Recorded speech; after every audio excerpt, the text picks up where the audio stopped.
The wind on Zithra Prime screamed like a living thing. Dark clouds churned overhead, and lightning split the sky, illuminating jagged cliffs that jutted from the ground like the teeth of some enormous beast. Lyra clung to the rocky ledge, her small hands scraping against the alien stone as she tried to keep herself from tumbling into the chasm below. Her heart pounded, not only from fear but from the cold realization of betrayal. Her father, Baron Krivax, had left her here, abandoned, left to die alone in a world that didn't care for her survival. The thought of it burned inside her, hotter than the acidic rain that now began to fall in thin, stinging sheets. He had called her weak, a burden, someone who would never fit into the world he ruled with iron claws. And when the rebellion had threatened his control, he had decided that the easiest solution was to let her perish.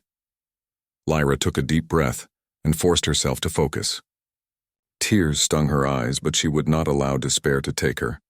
Not now, not ever. Survival, she realized, was not about her father's approval. It was about her own strength. And even if she did not yet know the full measure of it, she had to find it. The cliffs stretched endlessly, an almost impossible maze of rock and jagged edges. Lyra scanned the ground below, looking for a path. Somewhere down there, if she could just reach it, might be shelter or food, or at least a safer place to catch her breath. Her legs trembled as she climbed down, each movement a battle between fear and determination. She had been trained in survival skills by the tutors of her father's court, but nothing could fully prepare her for the raw, unrelenting danger of the alien wilderness. Hours passed. Lyra slipped on slick rocks, narrowly avoiding falls that would have ended her life. Strange creatures scuttled in the shadows, their eyes glowing faintly, watching her as she passed. She learned quickly to make herself small, to move quietly, to avoid drawing attention.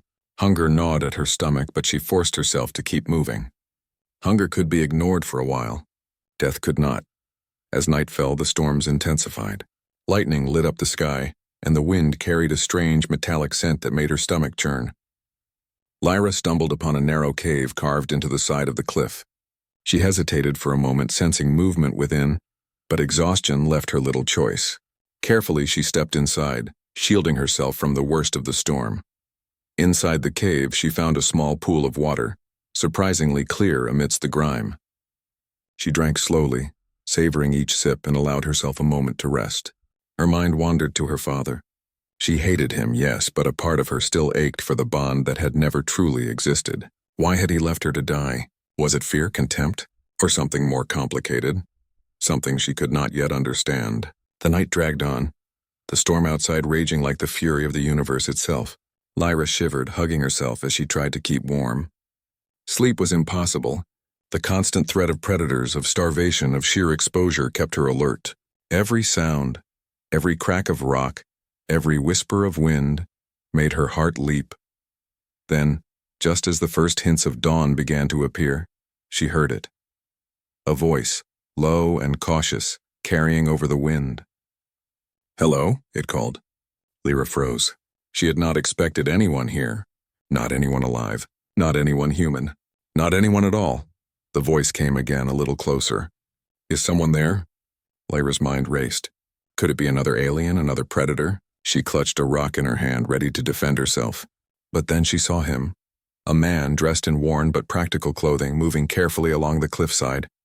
His eyes were sharp, wary, but there was a kindness in them that immediately set her on edge in the best possible way. "Who are you?" she demanded, her voice trembling but firm. "My name is Elias Reed," he said. "I'm stranded." "Like you?" Lyra studied him, cautious but desperate. There was something different about humans. They were unpredictable, yes, but also resilient.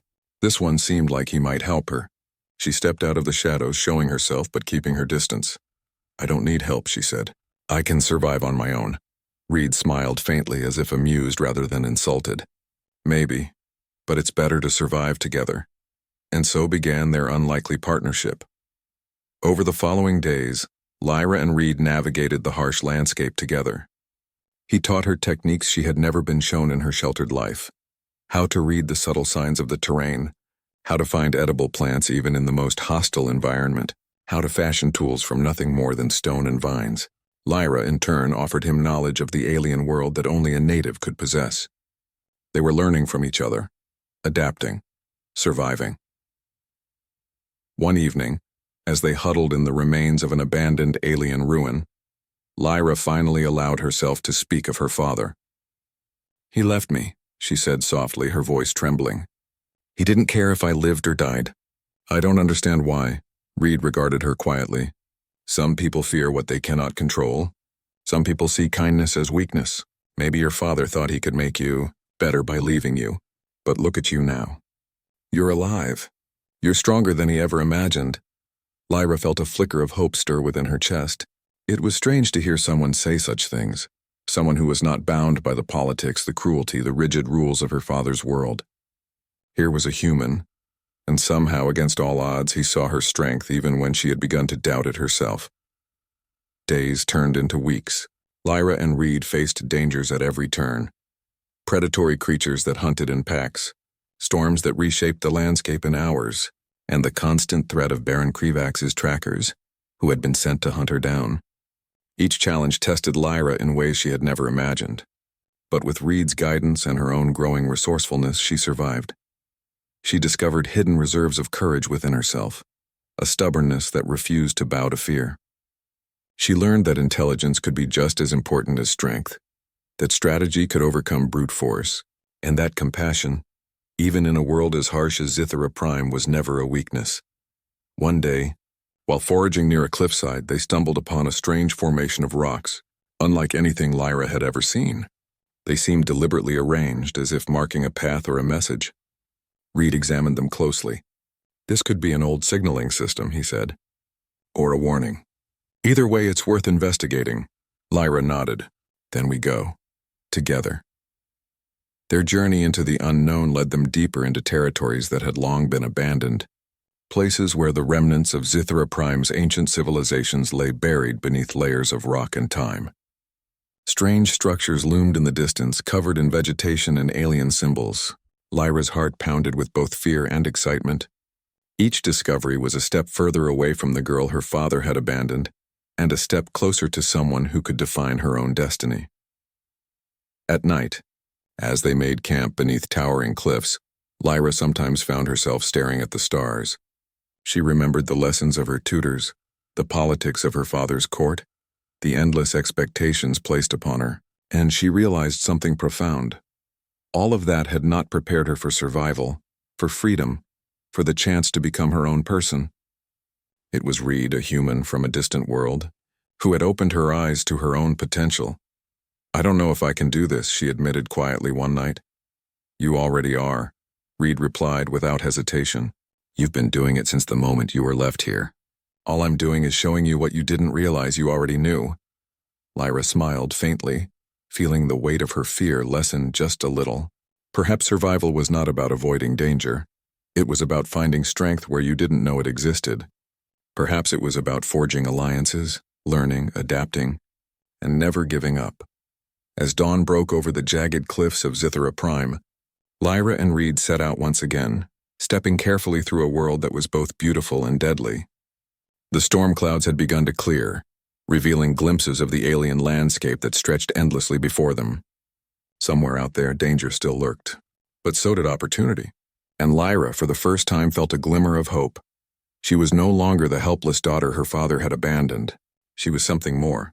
She was learning to survive, to fight, to think, and perhaps one day to lead. And she would not be left behind. Not by her father, not by fate, not by anyone. And with Elias Reed by her side, she knew she might just have a chance. Lyra and Elias Reed moved cautiously through the dense alien forests of Zithera Prime. The canopy above was thick and dark, the leaves twisted in strange, spiraling shapes, dripping with moisture from the previous storms. Every step was a careful calculation. The ground was uneven and covered in thick, sticky moss that could trap the unwary. Lyra had learned quickly to read the terrain, and Reed had taught her to trust her instincts, a combination that kept them alive day after day. Their journey led them toward a place Reed had marked on his makeshift map, a facility buried deep beneath the surface, a relic from a civilization that had vanished long before humans or the Krivax family had arrived on the planet. The structure was massive, partially hidden by jagged rocks and thick vines, yet it radiated an undeniable sense of purpose. Reed explained that it might hold tools or knowledge that could help them survive. and perhaps even give them an edge if Krivax's forces came looking for her. Lyra's curiosity flared, even as caution held her in check. She had grown up surrounded by wealth, power, and strict rules, but the world outside her father's palace was entirely different. Here, survival was not about authority or rank. It was about skill, intelligence, and the ability to adapt. And here, Reed's humanity showed her qualities she had never been allowed to develop: flexibility, creativity, and trust in others. They approached the entrance to the facility, a massive door carved from a material that shimmered faintly even in the dim light. Strange markings ran across its surface, symbols that neither of them understood but that radiated a faint energy. Lyra reached out and touched the door, feeling a warmth beneath her fingers. It pulsed gently as if alive. "Careful," Reed said. "These old structures can be unpredictable." Lyra nodded, then pushed with all her strength. The door responded, slowly sliding open with a low rumble. Inside, the air was cool and dry, a welcome change from the storms outside. The room beyond was vast, filled with strange machines and glowing panels. Tubes and wires ran along the walls, and in the center a large platform seemed to hum with energy. "What is this place?" Lyra whispered, awestruck. Reed shook his head. "It looks like some kind of training or enhancement facility. Maybe it was meant to improve the abilities of those who entered, or to test them. Either way, we need to be careful." As they explored, Lyra felt a strange resonance within herself. It was subtle at first, a tingling in her fingertips, a warmth in her chest, but it grew stronger the longer she remained near the platform. Reed noticed it too. "You feel that?" he asked. Lyra nodded. "It's like the air itself is alive. I don't know how to explain it." Reed studied her carefully. "You're reacting to it. I've read about phenomena like this in old human texts. Some places, some machines can amplify latent abilities in a person. Maybe it's your mind or your body or both." Lyra's heart raced. Could it be true? Could she have abilities she had never known? Her entire life had been about obedience and survival within her father's palace. She had been trained to follow orders, not to explore her own potential. But now, in this forgotten facility, she felt a spark of something greater. Reed guided her to the platform. "Let's see what happens. Carefully. Step onto it slowly." Lyra obeyed, stepping onto the platform with Reed close behind. The floor hummed beneath her feet and a wave of energy washed over her. Her vision blurred, then sharpened. Colors became brighter, sounds more distinct. She could hear the faint hum of machinery in the facility, the rustle of leaves far outside, even the subtle heartbeat of Reed beside her. This is incredible," she breathed. Reed smiled. "It seems to enhance your senses. And maybe more than that. You need to practice control. The last thing we want is for you to be overwhelmed by it."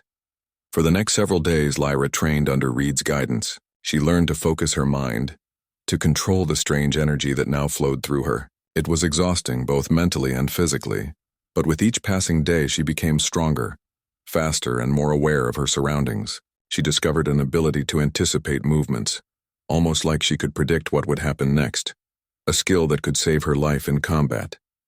But it wasn't just the physical training that mattered. Reed taught her strategy, improvisation, and observation. He encouraged her to think like a human, not bound by tradition or fear, but adaptable and clever. Lyra began to understand that strength was not just about muscle or speed, but about thinking ahead, using the environment to her advantage, and trusting her own judgment. One afternoon, as they rested near a glowing pool of alien liquid in the facility's central chamber, Lyra spoke of her father. "He thinks he can control everything. That power is the only thing that matters to him. But he doesn't see how fragile that really is, or how strong I can be." Reed nodded. "He underestimates you." "And that's his mistake. The strongest people aren't always the ones with the most power. They're the ones who can adapt, who can learn, who can keep moving when everything seems lost." Lyra thought about the lessons she had learned since being abandoned. The harsh survival, the storms, the predators, the alien terrain. She had faced death more times than she could count and had survived. And now, with Reed's help, she was discovering abilities she had never imagined. For the first time, she felt like she could stand on her own, not as a pawn of her father's ambitions, but as someone who could shape her own future. Their time in the facility was not without danger. Strange creatures, drawn by the residual energy of the old technology, occasionally attacked. Lyra's newfound abilities allowed her to anticipate their moves, to dodge, to strike, and to escape when necessary. Reed's guidance and tactical mind kept them safe, and together they began to feel unstoppable. One evening as they prepared to rest, Reed's eyes grew serious. "We can't stay here forever. Your father will send people to find you, and if they follow us here, this place could become a trap." Lyra understood. The safety of the facility was temporary. Out there, beyond the walls, the world was still dangerous. But she also knew that she could no longer hide or run. Every day she trained, every skill she learned made her stronger. She was no longer the frightened girl abandoned on a cliff. She was becoming a force to be reckoned with. The next morning, they set out from the facility, taking with them only what they could carry. Lyra's senses were sharper, her reflexes quicker, her mind alert and calculating. They moved through the forests with confidence, avoiding danger and discovering new paths. Every challenge became an opportunity to test her abilities, to improve, to learn. As they traveled, Lyra began to see the beauty of Scifi Prime, despite its dangers. The strange plants, the glittering minerals in the soil, the alien skies at sunset. They were harsh, yes, but also awe-inspiring. For the first time, she felt a sense of wonder, a connection to the world she had once feared, and with Reed beside her teaching and encouraging, she felt a sense of belonging that had nothing to do with bloodlines or titles. Their journey eventually led them to a narrow canyon, where the wind whistled through the rocks like voices of the past. Lyra paused, listening. Her enhanced senses picked up movement in the shadows. She raised her hand, signaling Reed to stop. They crouched low, observing a group of alien predators moving through the canyon. Reed glanced at her, a mixture of respect and admiration in his eyes. "You're ready," he said quietly. "Ready to handle whatever comes next." Lyra nodded, her heart steady. She had faced storms, predators, hunger, and abandonment. She had learned to survive, to fight, to think, and to trust in herself. She was no longer the girl her father had left behind. She was becoming someone stronger, someone capable of standing against the cruelty and indifference of the world. Together they slipped through the canyon, avoiding the predators and continuing deeper into the wilds of Scifi Prime. The facility had given her the tools, but the real strength came from within, and Lyra knew that with each step, she was moving closer to a future where she would no longer be defined by her father, by fear, or by circumstance. She would define herself, and somewhere ahead, she sensed, lay the beginning of a journey that would change not only her life but the fate of Scifi Prime itself. Lyra and Elias Reed had moved far from the storms and cliffs where she had first been abandoned. The forests of Scifi Prime gave way to rolling plains of strange, glowing vegetation, and the air carried a faint hum of energy that seemed alive. Lyra had grown stronger, faster, and more aware. Her senses were sharp, her reflexes quick, and her mind more alert than ever. She was no longer a frightened girl. She was a force in the making, and Reed could see it every time she took the lead during their explorations. One evening, as the twin moons rose over the horizon, Lyra noticed movement in the distance. Small groups of alien beings, scavengers, rebels, and wanderers were gathering. They did not recognize her at first, but whispers spread quickly. The daughter of Baron Krivax had survived the harshest terrain on Scifi Prime, guided by a human from another world. Lyra realized that these aliens, oppressed and fearful of the Baron's rule, were looking for hope, and perhaps she could offer it. Reed noticed her hesitation. "They could be dangerous," he said. "But they could also be allies. You have a chance to inspire them." Lyra's heart beat fast. She had never led anyone before. Leadership had never been a part of her life. Yet she knew that staying silent, hiding or running would not honor the strength she had fought so hard to gain. She took a deep breath and stepped forward, revealing herself to the nearest group. "I am Lyra," she said, her voice steady despite the weight of the moment. "I was abandoned by my father, Baron Krivax, but I survived. And I am not alone. We can fight back together." The aliens were cautious, but their fear began to shift into curiosity and hope. They asked questions, studied her abilities, and noticed the way she moved with confidence and control. Reed quietly explained her training, her ability to sense danger, and the strategies they had developed together. Slowly, the small groups began to gather under her leadership, forming the seeds of a rebellion. Over the following weeks, Lyra and Reed traveled from settlement to settlement, speaking to the oppressed and demonstrating what humans and even a single strong, determined individual could do. They showed that fear could be met with courage, weakness with intelligence, and despair with action. Lyra learned to inspire not through commands but by example, showing others that survival and victory were possible. But the shadow of Baron Krivax loomed ever closer. His trackers, skilled and relentless, had begun following their trail. One evening, as Lyra and her growing band of allies camped near a river, the first attack came. Krivax's soldiers, clad in dark armor, emerged from the forest with deadly precision. Lyra's rebels panicked at first, but she stood tall, her senses alert, her training at the forefront. "Stay calm," she shouted. "Follow my lead." Using her enhanced abilities, she anticipated the soldiers' movements, dodged attacks, and guided her allies to take advantage of the terrain. Reed coordinated with her, setting traps and leading small flanking maneuvers. The humans' tactical thinking and Lyra's instincts turned the tide. By the time the battle ended, Krivax's soldiers had retreated, leaving the rebels victorious but wary. The victory was small but significant. It proved that Baron Krivax's forces were not invincible, that the oppressed could fight back, and that Lyra, once a helpless daughter left to die, was now a symbol of hope. As the rebels celebrated, Lyra reflected on the journey that had brought her here.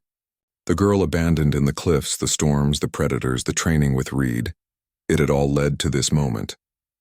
She realized that strength was not only in survival, but in the courage to inspire others to face danger, and to believe that change was possible. The days that followed were filled with strategy sessions, training exercises, and scouting missions. Lyra and Reed worked tirelessly to unite the scattered alien factions. Each victory, no matter how small, strengthened their resolve and expanded their influence. The rebellion grew in numbers and in confidence, and the legend of Lyra, the daughter who had survived against impossible odds, spread across Zithra Prime one morning. While scouting a canyon near the edge of their territory, Lyra spotted a massive fortress in the distance, Baron Krivax's stronghold. Its towers rose high above the landscape, a symbol of the power and cruelty that had defined her father's rule. Lyra felt a surge of anger, but also a clear purpose. This was where she had to confront him, where she had to show that she was no longer the child he had abandoned. Reed placed a hand on her shoulder. "This is dangerous," he said, "but I know you're ready. We'll plan carefully. We'll use every advantage we've gained." Lyra nodded. Her mind was already racing with possibilities. She thought of the training in the ancient facility, the skills she had developed, the confidence she had gained. She would not face Krivax with fear. She would face him with intelligence, courage, and strategy. When they arrived at the outskirts of the fortress, they discovered that Krivax's forces were stronger than anticipated. Armored soldiers patrolled the walls, and strange energy shields surrounded the gates. Lyra observed quietly, analyzing patterns, anticipating weaknesses. Reed whispered tactical suggestions, and together they developed a plan that relied not on brute force but on precision, deception, and timing. The first attempt was a test. Lyra led a small group of rebels through hidden passages, avoiding the main gates and bypassing patrols.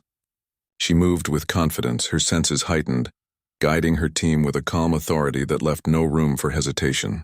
They observed the inner workings of the fortress, mapping guard rotations and supply lines. Each piece of information was a step closer to victory. During the reconnaissance, Lyra confronted a patrol head-on. Her enhanced senses allowed her to anticipate their moves, to disarm and subdue them without serious injury.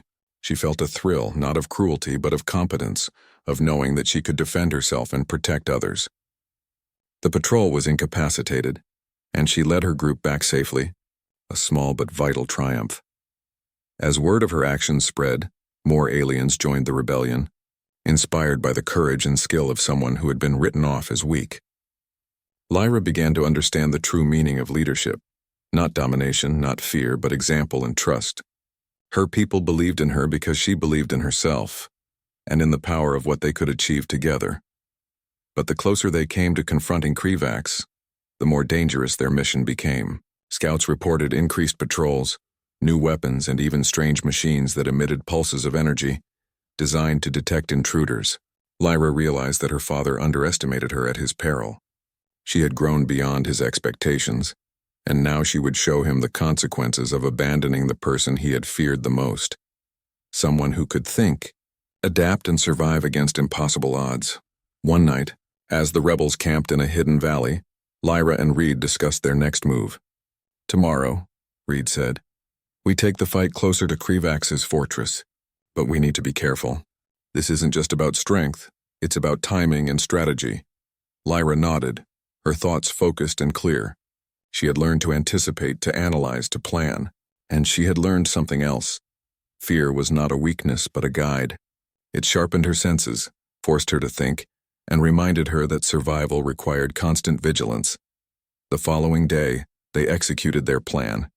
Small teams moved in coordinated patterns, distractions drawing the attention of the fortress guards while Lyra led the main group through hidden paths. Every decision was deliberate, every movement calculated. The advantage was no longer sheer numbers or force. It was intelligence, adaptability, and trust in one another. As they approached the inner courtyard, Lyra finally caught a glimpse of her father. Baron Krivax was taller and more imposing than she remembered, his armor glinting in the sunlight, his presence commanding. But he was not invincible. Lyra felt no fear, only determination. She had trained, she had survived, she had inspired, and now she would show Krivax that abandonment had only made her stronger. The first clash began. Krivax's guards charged, but Lyra's team used every tactic they had learned. Ambushes, traps, and precision strikes. Lyra moved like a shadow, her senses predicting every attack, her body responding before the enemy could act. Reed coordinated support, and together they carved a path through the defenders.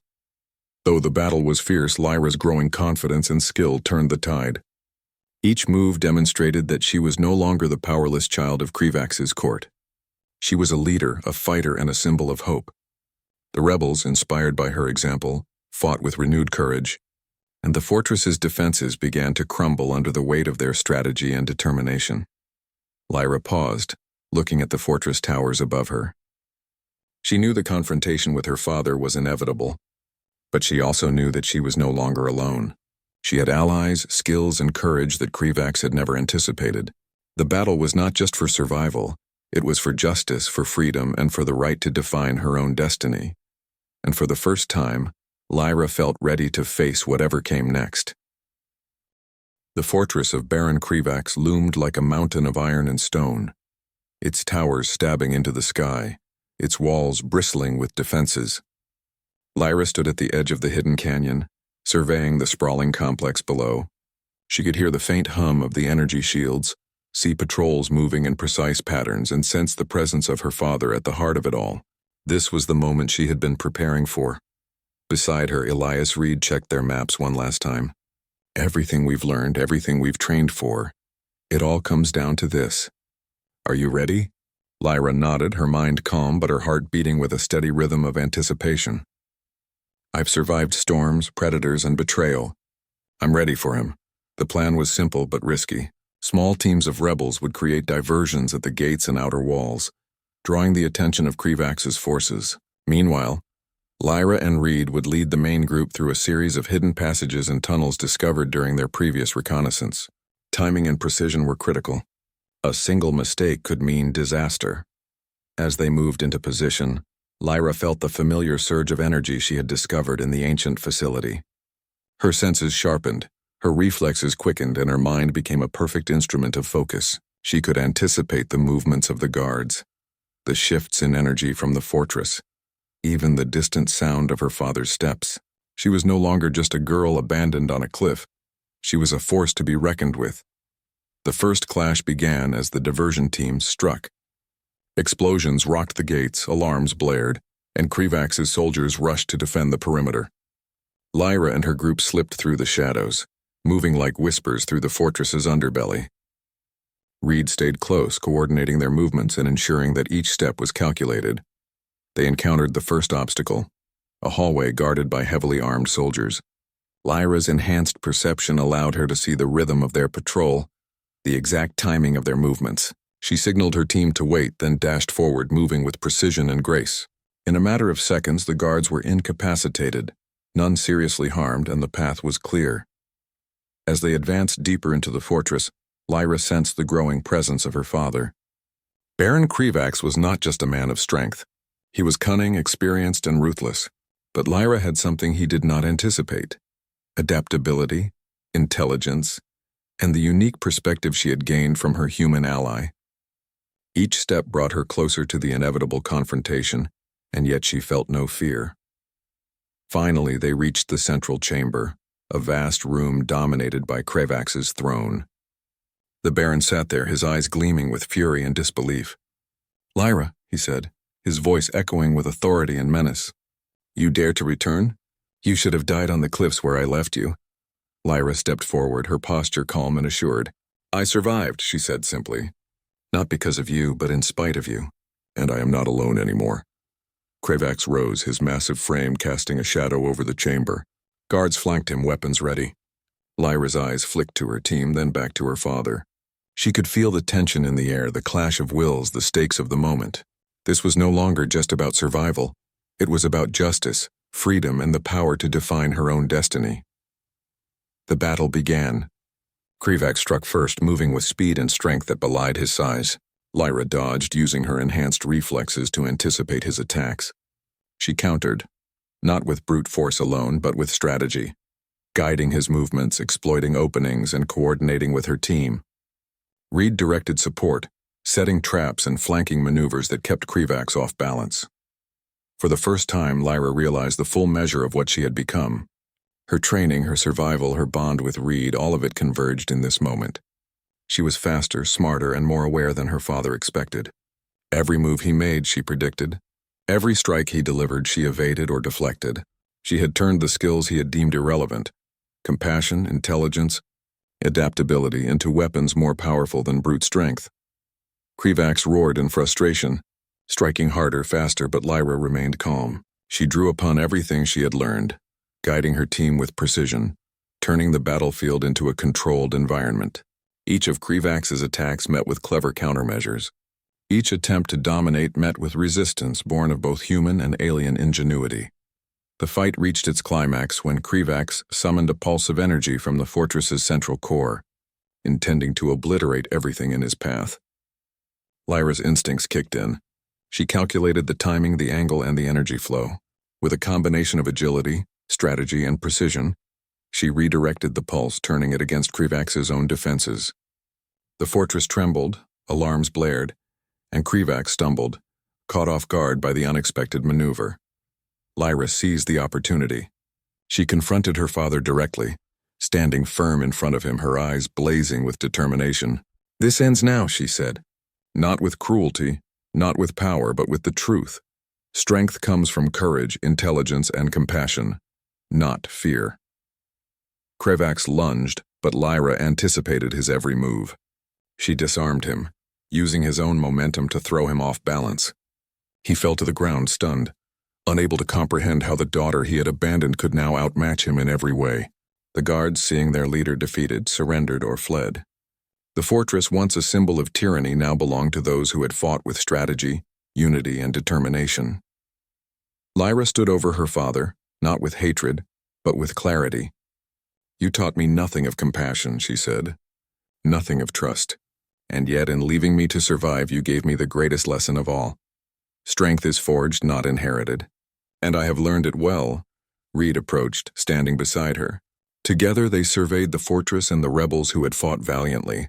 Lyra felt a profound sense of accomplishment, not just for defeating her father, but for showing that power without morality was meaningless.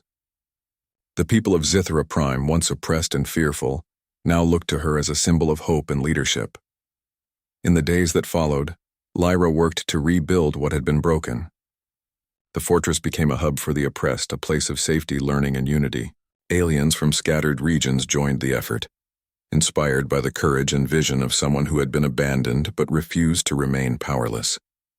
Humans like Reed continued to share knowledge, ingenuity, and guidance, proving that collaboration across worlds could achieve extraordinary results. Lyra took her place not as a tyrant, but as a leader who valued freedom, compassion, and intelligence. She understood that true strength lay not in fear or domination, but in inspiring others, protecting the vulnerable, and creating a future where justice and unity prevailed. One evening, as she stood on a balcony overlooking the plains of Scythera Prime, the twin moons casting silver light across the landscape, Lyra reflected on her journey. She had been abandoned, left to die, and yet she had survived. She had discovered hidden abilities, formed unlikely alliances, and faced her greatest fear, her father. And through it all, she had learned that human qualities, courage, creativity, adaptability, and hope, were powerful beyond measure. Reed joined her quietly, placing a reassuring hand on her shoulder. "You did it," he said softly. Lyra smiled, feeling a mix of pride and humility. "We did it," she corrected. "Together." The future of Zithera Prime was uncertain, as all futures are, but for the first time it was filled with possibility. Lyra had proven that one person's courage, guided by intelligence and compassion, could change the course of history. She had turned abandonment into strength, betrayal into resolve, and fear into leadership. And in that moment, standing with Reed and looking at a world ready to be rebuilt, Lyra knew one undeniable truth. She was no longer defined by her father, her past, or the harshness of the universe. She was defined by her choices, her courage, and the strength she had discovered in herself and in others. The wind on Zithera Prime no longer screamed with menace. It carried a sense of renewal. The storms had passed, and a new dawn had arrived. A dawn shaped by determination, intelligence, and the unbreakable human spirit that had inspired her journey from helplessness to heroism. Lyra took a deep breath, ready for whatever challenges the future might bring. With courage in her heart, wisdom in her mind, and allies by her side, she knew that nothing could stand in the way of hope, justice, and the triumph of strength forged through resilience, intelligence, and compassion. And so, the daughter who had once been abandoned became a beacon for all. Proof that even in a universe ruled by cruelty and power, courage, ingenuity, and humanity could overcome all obstacles.